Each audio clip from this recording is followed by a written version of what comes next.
Salut le jeune, ça va? C'est mon oncle Émile pour te recommander encore des bons disques. T'as-tu acheté les disques que je t'ai dit?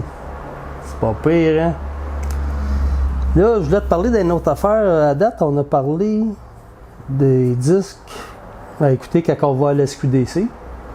Après ça, on a fait une émission sur Genesis parce qu'il y a du monde qui parlait de ça. Un survol. Là, aujourd'hui, on va parler du monde. Il y en a qui font des champignons magiques. Là, fais jamais ça. Là. Ça, c'est de la drogue. Ça, c'est super dangereux. Fais pas ça. Il y en a qui en font. Puis, la musique que ces gens-là écoutent, ça s'appelle du rock psychédélique. Puis, si jamais ça t'arrive un jour que quelqu'un met des champignons magiques dans ta sauce à spaghetti, ou ton punch, ou ton Pepsi, ou quelque chose, ben en attendant de débuzzer, tu vas pouvoir écouter ces disques-là. Moi, je te recommande en premier celui-là. Il y en a deux pareils, j'en ai parlé à ma première émission. Ça, c'est le premier Gentle Giant. La première face est vraiment excellente. Ou si tu achètes Three Friends, c'est tout bon aussi, pour ça, en attendant que tu débosses de ton champignon magique. Comme je te dis, il y a deux pochettes. Il y en a que dans le front, c'est marqué Three Friends ici. Les deux sont bons. Check ça. Après ça, j'ai un groupe ici qui s'appelle Mahavishnu Orchestra. Le guitariste, c'est John McCaughlin. C'est un gars qui a joué pour Miles Davis. Ça, c'est un des rares qui a réussi à fusionner musicalement l'Occident et l'Orient. C'était une très grosse vedette. Un très grand guitariste bien connu, plus que Carlos Santana dans les années 70. Il joue encore, il fait encore des disques, mais là, il doit avoir au moins 80.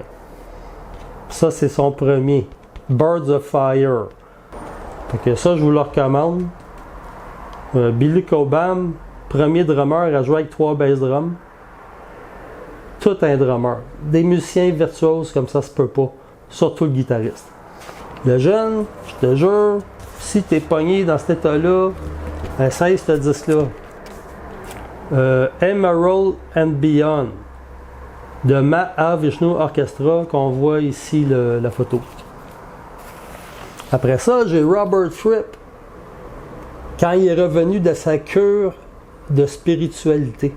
Sa cure spirituelle avec Gurdjieff. Ben, pas avec Gurdjieff, mais avec cette école-là. Ça, c'est un gourou. Il y a Phil Collins qui joue de la batterie là-dessus. Il y a Gabriel qui chante. Peter Hamel qui chante aussi. Il y a vraiment des bouts surprenants là-dedans. Très, très bien fait. Très bon disque. C'est des disques qui doivent commencer à être difficiles à trouver, hein, quand même, le jeune. Tu t'essayeras de m'en donner des nouvelles. Mais celui-là, s'il ressort en 180 grammes, puis remixé, puis tout ça, là, ça vaut la peine. Après ça, j'en ai un autre, j'ai Utopia. Todd Rundgren. Utopia. Ça, c'est un groupe progressif américain, ce qui est quand même rare.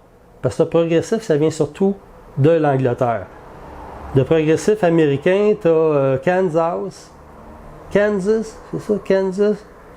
Ça, Utopia.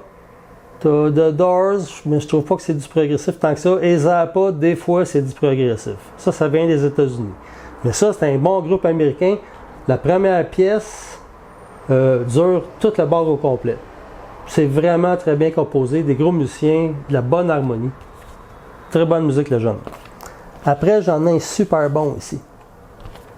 RDM. C'est un groupe d'Italiens qui s'inspire de thèmes de Jean-Sébastien Bach pour faire du rock progressif. Et de tous les groupes, de tous les musiciens qui ont essayé ça à travers le monde de tout temps, c'est eux qui ont le mieux réussi. Je vous dis, ça c'est dur à battre. Je suis passé à Montréal d'ailleurs hier. Je reviens de Montréal aujourd'hui. Je suis allé à la boutique Frisson. F-R-E-E-S-O-N sur Mont-Royal, coin Garnier. Il y avait ça dans la vitrine. Tout refait, remixé. 180, le disque 180 grammes. Ça vaut ça. Ça, c'est la prochaine chose que j'achète. Alors, RDM, Contamination. Le disque, ça s'appelle Contamination. Je crois qu'ils en ont fait juste un. Mais c'est tout un. Après ça, si t'es vraiment buzzé, le jeune, si on t'a fait le coup de mettre ça dans ton punch, champignon magique, ou dans un gâteau, c'est encore pire. Tu t'en es pas rendu compte. Fais attention à la sauce à spaghetti. La sauce à spaghetti. Ça, c'est dangereux que quelqu'un mette des champignons magiques dans ta sauce à spaghetti, puis après ça, t'es buzzé. Mais mettons que ça arrive. Puis là, ben là, t'es sur ça, puis il faut que tu attendes que ça prend 4 heures à peu près à être plus là, tu sais. Mais j'en ai un bon pour toi. Pink Floyd, Ummagumma. Ça, c'est un très bon disque, mon ami. Regardez ça, tout le stock qui rentrait dans leur petit véhicule à l'époque. Puis là, on voit la dernière tournée, tout l'équipement qu'il y avait comparé. Alors, ça, c'est un disque ultra psychédélique. Le premier disque qui est en spectacle, avec Syd Barrett à part de ça. Et moi, ce qui m'intéresse surtout, c'est les 2 dernières faces. Ce disque, il est un peu honni par ceux qui aiment Pink Floyd. Ceux qui aiment Pink Floyd sont gênés. Ils sont timides par rapport à ce disque-là, la plupart, ben, selon la version officielle. Ils disent qu'ils sont allés trop loin, que c'était de l'expérimentation, mais je te jure, si tu es en train de débuzzer de ta sauce à spaghetti, tu vas avoir du fun pendant ce temps-là. Il y a beaucoup d'action, beaucoup de recherche, des affaires très très poussées dans ce disque-là, que j'écoute depuis que j'ai 15 ans. Très bon disque, Pink Floyd, Ummagumma. Lâchez pas ça. La dernière face, c'est drôle parce que ils font la moitié d'une face chaque. C'est-à-dire, le premier, c'est le piano. Après ça, c'est c'est qui donc? C'est Waters, c'est le bassiste.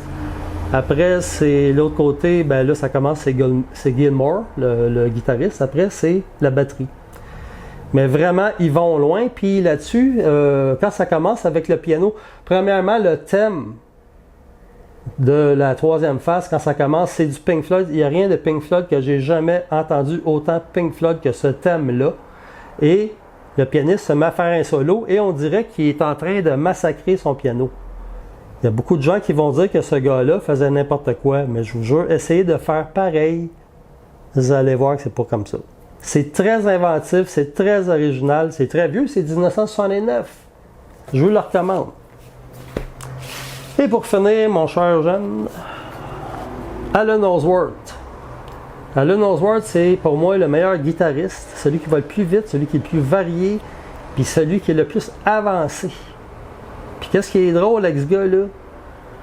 C'est qu'il est devenu moderne en faisant une espèce de jazz, alors que le jazz, ça commençait au début des années 90, ça devenait plus comme un musée, plus comme le classique qu'on voit maintenant avec les cravates et tout ça. Le jazz, c'était un peu ça. Puis lui, il voulait continuer, tu sais. Puis, il était refusé dans le monde du jazz. Alors lui, qu'est-ce qui est intéressant, c'est que c'est les heavy metal qui couraient après. Lui, il n'avait rien demandé au heavy metal, mais il joue tellement vite, puis c'est tellement varié.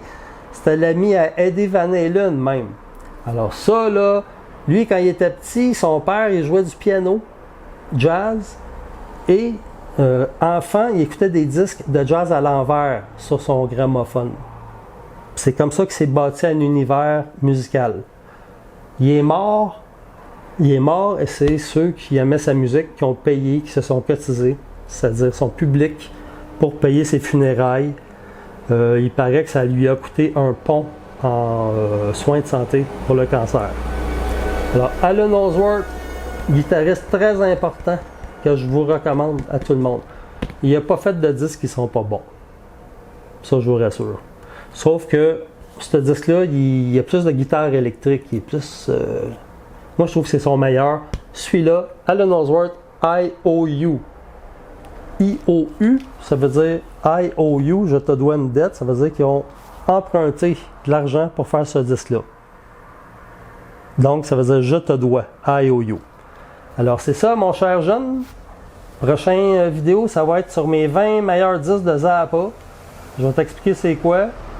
C'est peut-être trop tôt pour toi, le jeune, parce que c'est pas mal hot, Zappa. On va parler de ça, c'est vraiment surnaturel. Alors, à la prochaine émission, mon ami. Salut, bonne soirée.